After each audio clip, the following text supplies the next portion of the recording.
Autobiography of a Yogi. Chapter 5. A perfume saint displays his wonders. To everything there is a season, and a time to every purpose under the heaven.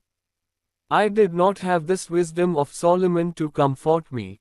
I gazed searchingly about me, on any excursion from home, for the face of my destined Guru. But my path did not cross his own until after the completion of my high school studies.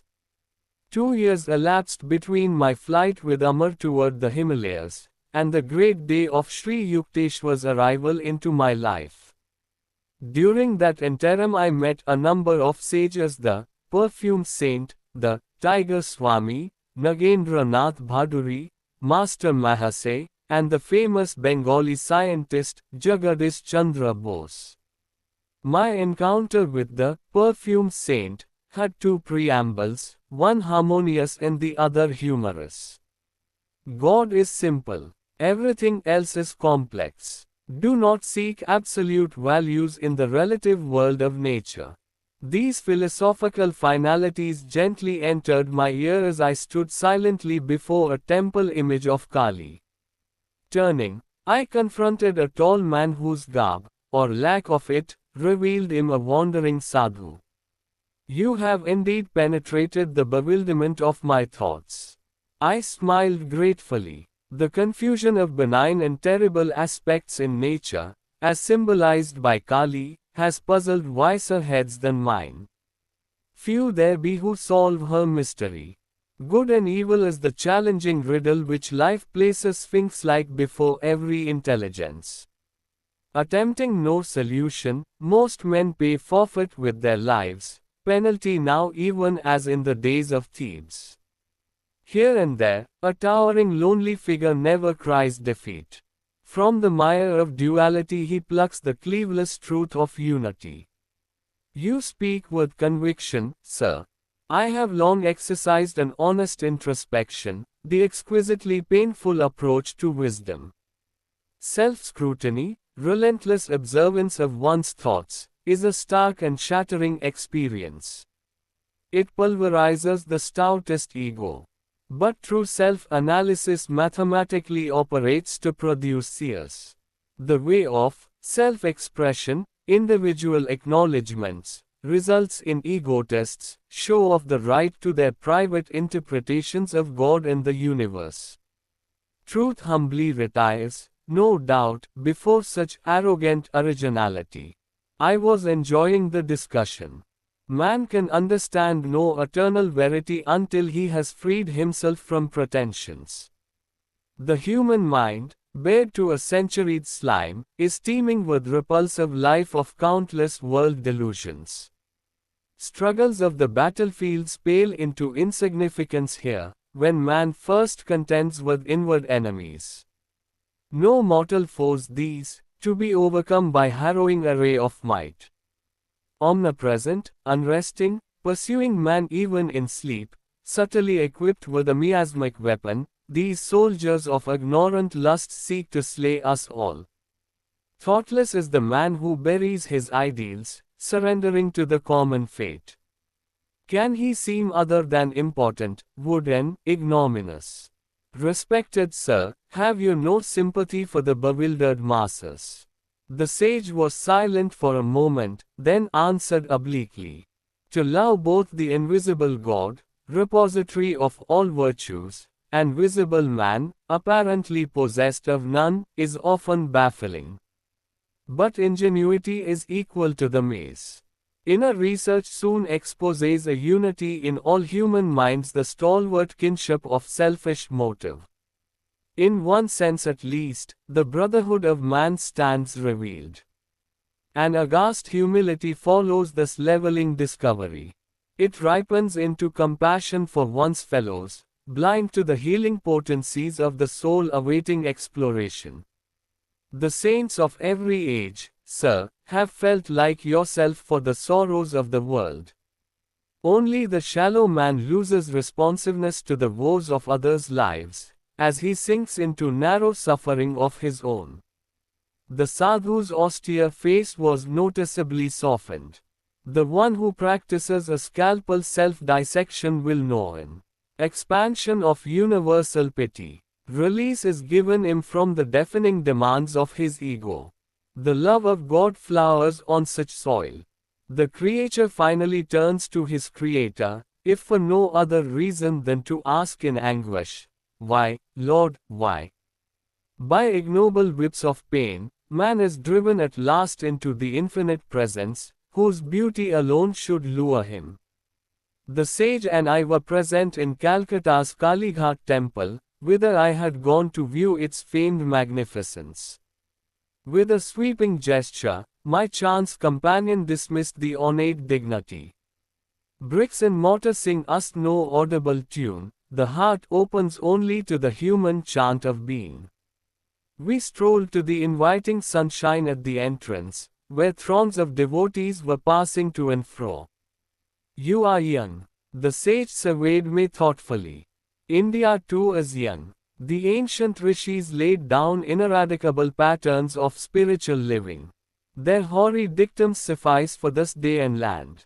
Not outmoded, not unsophisticated against the guiles of materialism, the disciplinary precepts mold India still. By millenniums more than embarrassed scholars care to compute, the skeptic time has validated Vedic worth. Take it for your heritage." As I was reverently bidding farewell to the eloquent sadhu, he revealed a clairvoyant perception. "After your leave here today, an unusual experience will come your way." I quitted the temple precincts and wandered along aimlessly. Turning a corner, I ran into an old acquaintance, one of those long-winded fellows whose conversational powers ignore time and embrace eternity. "I will let you go in a very short while, if you will tell me all that has happened during the 6 years of our separation." What a paradox! I must leave you now. But he held me by the hand, forcing out tidbits of information. He was like a ravenous wolf, I thought in amusement. The longer I spoke, the more hungrily he sniffed for news. Inwardly I petitioned the goddess Kali to devise a graceful means of escape. My companion left me abruptly. I sighed with relief and doubled my pace, dreading any relapse into the garrulous fever. Hearing rapid footsteps behind me, I quickened my speed. I dared not look back. But with a bound, the youth rejoined me, jovially clasping my shoulder. "I forgot to tell you of Gandha Baba, perfume saint, who is gracing yonder house." He pointed to a dwelling a few yards distant. "Do meet him, he is interesting. You may have an unusual experience. Goodbye." And he actually left me. The similarly worded prediction of the sadhu at Kalighat temple flashed to my mind. Definitely intrigued, I entered the house and was ushered into a commodious parlor. A crowd of people was sitting, orient-wise, here and there on a thick orange-colored carpet. An odd whisper reached my ear, "Behold Gandha Baba on the leopard skin. He can give the natural perfume of any flower to a scentless one, or revive a wilted blossom, or make a person's skin exude delightful fragrance." I looked directly at the saint, his quick gaze rested on mine. He was plump and bearded, with dark skin and large, gleaming eyes. "Son, I am glad to see you. Say what you want. Would you like some perfume?" "What for?" I thought his remark rather childish. "To experience the miraculous way of enjoying perfumes. Harnessing God to make odors." "What of it? God makes perfume anyway." "Yes, but he fashions frail bottles of petals for fresh use and discard. Can you materialize flowers? I materialize perfumes, little friend. Then scent factories will go out of business. I will permit them to keep their trade. My own purpose is to demonstrate the power of God." "Sir, is it necessary to prove God? Isn't he performing miracles in everything, everywhere?" "Yes, But we too should manifest some of his infinite creative variety. How long did it take to master your art? 12 years. For manufacturing scents by astral means. It seems, my honored saint, you have been wasting a dozen years for fragrances which you can obtain with a few rupees from a florist's shop. Perfumes fade with flowers. Perfumes fade with death. Why should I desire that which pleases the body only? Mr. Philosopher, you please my mind. Now, stretch forth your right hand. He made a gesture of blessing.